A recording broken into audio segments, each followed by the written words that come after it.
of principle is extremely important. Let's go back to Houston, Texas in 1980 when the oil prices went down. You know what 16,000 homes got foreclosed on? 16,000 people didn't all of a sudden become bad people. They just couldn't make their mortgage payments. They tried in desperation to bring their mortgage. They called their mortgage banker and said, hey, I've been paying you an extra $100 a month against my mortgage now for 5 years. The way I calculate it, I'm 9 months ahead. I'm going to coast for 9 months without sending you a payment. What did the banker say? Fat chance. I knew a guy that paid $90,000 against the principal of his mortgage from a windfall, then got disabled and lost his house in foreclosure, just like that. In a soft real estate market, okay, especially, you know, if you have a portfolio of delinquent loans, who are they going to foreclose on first? People with a lot of equity or very little equity? Yeah, people have a low mortgage balance with a lot of equity. Let's say that you're in Houston, Texas in 1980 and you're a mortgage company and you've got a bunch of delinquent loans. People are behind. Now, these homes used to be worth $100,000, but now because the supply is greater than the demand, these homes are only worth $60,000. Now, some people owe you $20,000, some owe you $40,000, some owe you $60,000, some owe you $80,000 because they borrowed 80% when the house used to be worth $100,000. Are you with me? Who are you going to foreclose on first? The ones that owe you $20,000? Yeah, because you can foreclose and sell that in a quick instant. The ones that owe you, what are you going to do with the people that owe you $80,000 when the house is only worth $60,000? You work with them. It's in Wells Fargo's manual, okay? You call up those people and say, hi, Jim and Mary. Yes, we noticed you're 26 months behind. You think I'm kidding. I knew a couple that did not make a mortgage payment on their house for 26 months, and the mortgage company coached them when to file a Chapter 13 and convert to a Chapter 7 off the record, everything, because they knew it was in their best interest to work with those people. But the people that have a house worth this and they only owe this, it's all over, okay?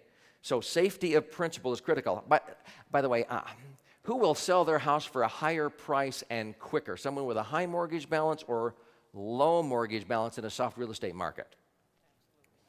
Yeah, in a soft real estate market where there's more supply of homes than there is demand, you will sell your house likely for a higher price and quicker if you have a high mortgage on it rather than a low mortgage. A lot of people don't understand that. I've helped many, many people having a difficult time selling their home. I say, take it off the market, pull your equity out, now put it back on the market and advertise it with a lease with an option to buy or creative finance, and their phone starts ringing off the hook. I see it over and over again.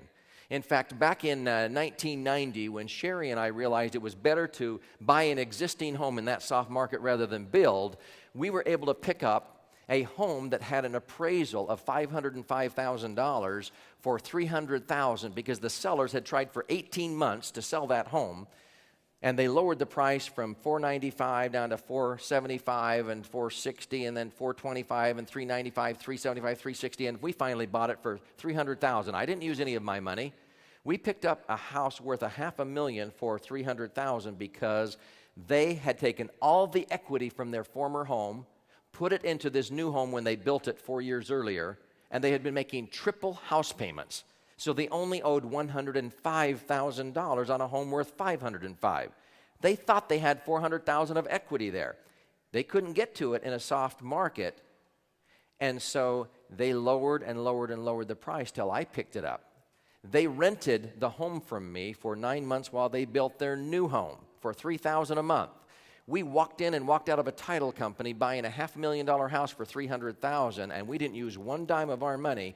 Then we moved in, and an envelope was taped on the door. A couple from Newport Beach, California, wanted to know if we would entertain an offer for $600,000 for this house, because they had sold their house for that price. And that back then, before 1997, you had to buy a house of equal or greater value, or you had to pay a long-term capital gain tax.